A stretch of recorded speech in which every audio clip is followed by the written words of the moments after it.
This one's near and dear. This one's near and dear. This is a longtime Winex favorite warm fuzzy wine for us. And it's always tough because Nicoletta Bocca, Honey Badger doesn't give a shit, right? This woman stands on her own merits.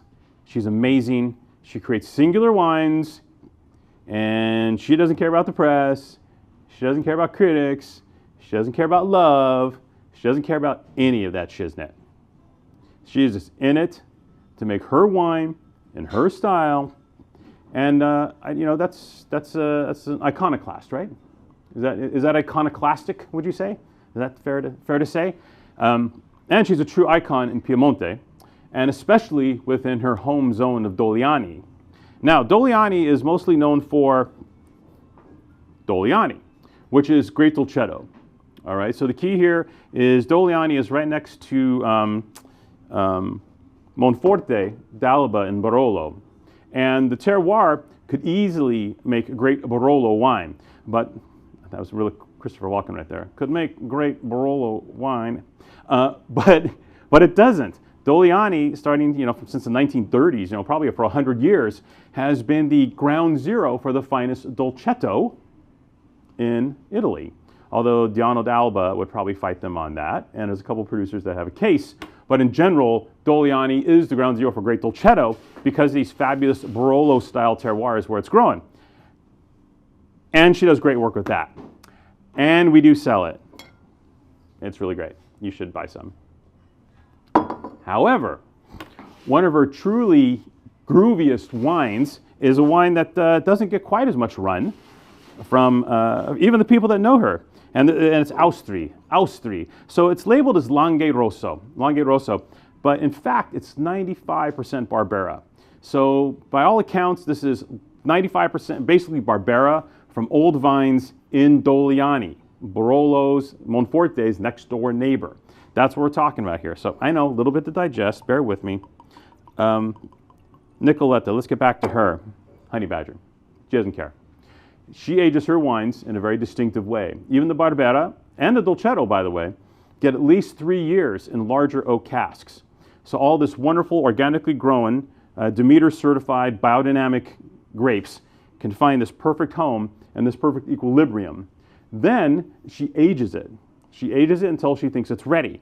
Nowadays, the aging is taking on almost crazy proportions. She's aging her top wines, this wine, Dolcetto from Dogliani, really good, you should buy some also, and the Barbera for probably an extra 4 years, right, in a bottle before releasing it. So it's like 7 to 8 years of aging before these wines come to market. Thus, this ultra groovy 2016 vintage of the Langhe Austri is the current release. Now, she's not this pick early nerd. She's not a somm friend in that respect. She lets the grapes hang. She wants richness. She wants power. She wants intensity of flavor in the grapes so they can undergo this really casual yet intense long aging process in these neutral casks.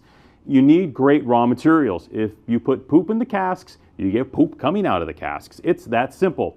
But if you put liquid gold in the casks, you get older liquid gold out of them. Look at the color, beautiful.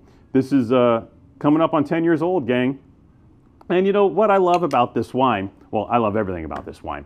But what I love about this wine is Barbera generally isn't known as an aging wine because Barbera is kind of short on tannin, but great on fruit, great on color, great on acidity, great on everything else except it's short on tannin.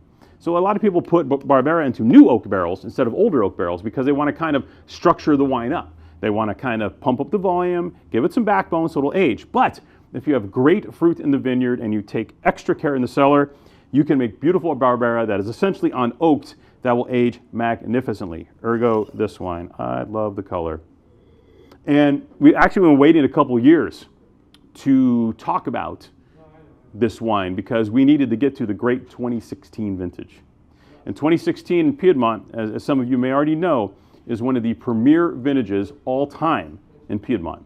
It is one of the great years for Barbera, for Dolcetto, for Nebbiolo. A fabulous, long, cool, extended, beautiful growing season that produced fabulous archetypal wines of their respective genres. Look at that, archetypal. I'm going to say some other big words like convivial or something like that. Just Go for it. so many syllables today. Oh.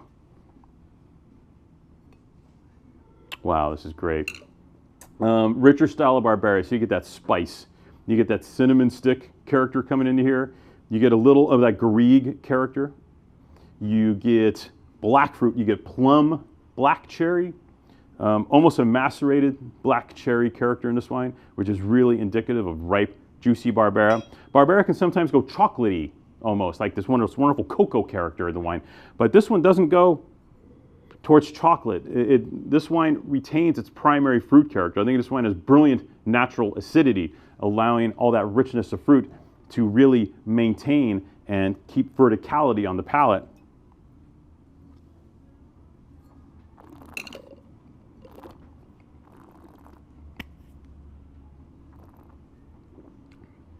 Mamma mia.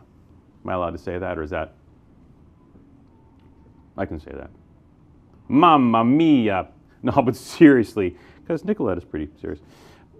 This is profound wine, and it is one of the great wines from the 2016 vintage in Piedmont.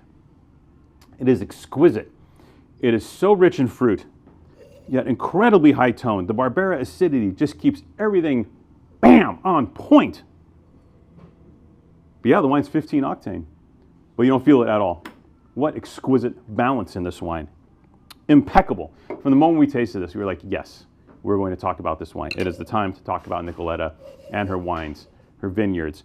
And, you know, beyond that, there isn't too much to say. She's I don't know, you just don't hear a lot. You know, I don't know if she has a website, you know. Does she have a cell phone? She probably has a cell phone. You know, but it's one of these types of cats that just, everything is focused on this. You know what I mean? And that's cool. And not every wine can do that. In this case, she has the know-how and wherewithal to produce a wine at this level of quality. Sit on it for 8 years, and then give it to you when it's just liquid, velvety perfection. I'm in love. Aww. Mine, mine, mine, mine. So, a wine like this, top wine in the vintage, 8 years of bottle age, great year, iconic producer. What's it going to set you back? 40 bucks. $39.98. At this quality level, insane value. Kids, again, don't look for scores, don't look for write-ups, don't look for any of that. It's not about that. It's about what's in this bottle right here, which I'm going to have more of. Buy that, and oh, by the way, again, there's a few cases of this kicking around. We might include this on the link for the offer. We'll probably just do Fereolo. I can take you to a Fereolo page. But this is the prime thrust of today's offer. Can't tell you how delicious this wine is. I just did. Okay. I just told you how delicious this wine is. You know what to do. Click buy. Buy this wine. And if you get a chance, like us. And if you really, really like us, go ahead and subscribe. And you get to see these every day.